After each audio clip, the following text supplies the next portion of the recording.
Bem-vindos à Mente Oculta. Hoje a gente vai mergulhar num tema que ele é profundo e até um pouco perturbador.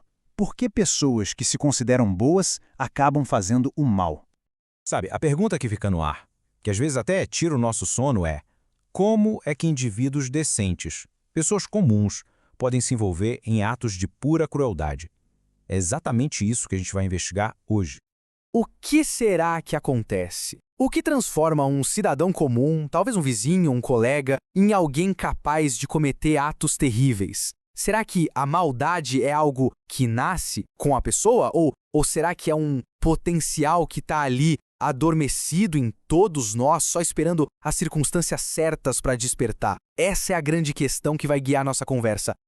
Para a gente começar a desembolar esse novelo, a nossa primeira parada vai ser na história, para a gente entender um conceito-chave que podemos chamar de o disfarce do dever. E essa frase, ela resume tudo. O mal muitas vezes se disfarça de dever.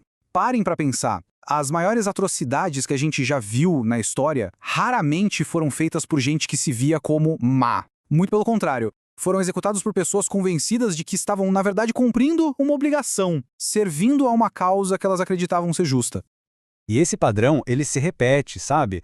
Lá nos anos 40, a desculpa do "eu estava apenas cumprindo ordens" virou quase um mantra nos tribunais de guerra.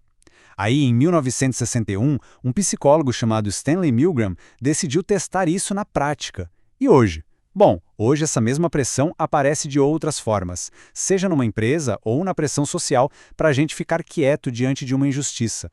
E os resultados do experimento do Milgram foram, sinceramente, de arrepiar. Pessoas comuns, voluntários, recebiam ordens de uma figura de autoridade para dar choques elétricos que elas acreditavam ser reais e dolorosos em outra pessoa. O resultado foi alarmante. A esmagadora maioria obedeceu, mesmo quando isso ia contra a própria consciência.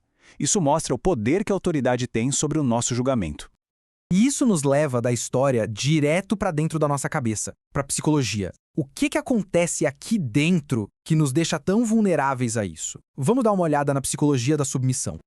Basicamente, tem 3 mecanismos psicológicos em ação aqui. O primeiro é a diluição da responsabilidade. Sabe, se eu só tô seguindo ordens, a culpa não é minha. O segundo é a nossa necessidade de pertencer. A gente busca aceitação e tem um medo danado de ser rejeitado pelo grupo. E o terceiro, claro, é a aversão ao conflito. Desobedecer cria um climão, uma tensão que a maioria de nós faz de tudo para evitar. E o resultado final é perfeitamente ilustrado por esta frase. Quando a consciência se cala, a voz da multidão domina. É como se a nossa bússola moral interna ficasse sem bateria, abafada pelo barulho das ordens, das expectativas, da pressão de todo mundo em volta. Ok, se a psicologia nos mostra essa armadilha, essa cilada da obediência cega, onde é que a gente encontra a chave para sair dela? Isso nos leva para a nossa última parte, que busca uma resposta no campo espiritual, a verdade que liberta. E aqui, tanto a filosofia quanto a teologia nos mostram que existem 2 caminhos. De um lado, tem a vida guiada pela autoridade dos outros, onde o que é certo e errado muda o tempo todo e pode levar a coisas boas ou terríveis. Do outro lado, tem uma vida guiada por uma verdade interior, um princípio moral que não depende da aprovação de ninguém. É aqui que o ensinamento muito antigo ganha uma força gigantesca. Nas palavras de Jesus, conhecereis a verdade e a verdade vos libertará. Nesse contexto, a verdade não é só um fato, não é uma informação. É estar alinhado com uma lei moral maior. E a liberdade que vem disso é justamente a liberdade de não ser escravo da opinião dos outros ou de ordens injustas.